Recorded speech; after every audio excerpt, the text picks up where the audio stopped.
Hi everyone. Today I'm going to talk about Warrior 1 within the LYT yoga method. So come with your feet hip-width apart, hands on your hips. Maintaining your feet hip-width apart, step the right foot back and plant the foot. Left knee is bent slightly. Mindful that that left thigh and knee stay in alignment and the knee doesn't knock in. A lot of times you will hear a cue in a yoga class to align the heels and then to turn out that right foot about 45 degrees.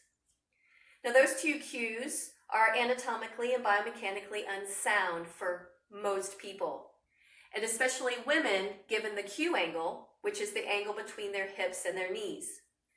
So make sure that your feet are in line, hip width apart. Now the back foot can be turned in as much as you need to create a steady and level pelvis and to maintain this neutral pelvis.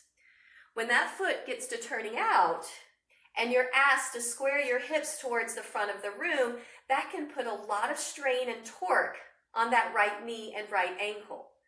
So turn that foot in. Now, if you're not able to plant that right foot into the mat because of a restriction of your right hip flexor, come on the ball of the back foot. Bend that right knee, and that loosens that up to give you space to practice this modified Warrior 1. So the right knee is bent, tailbone rooting down. Now a lot of times you'll see these big, long Warrior 1s.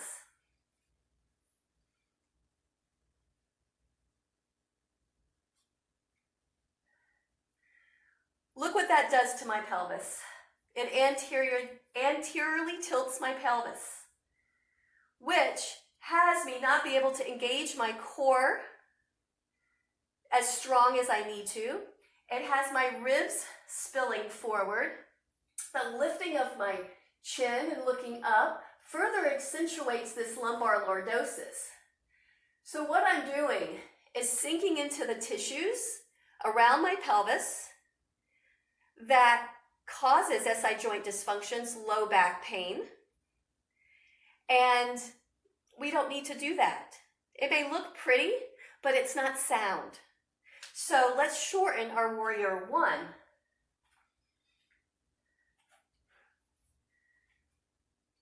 So planting my left foot down, I isometrically pull my left outer hip back.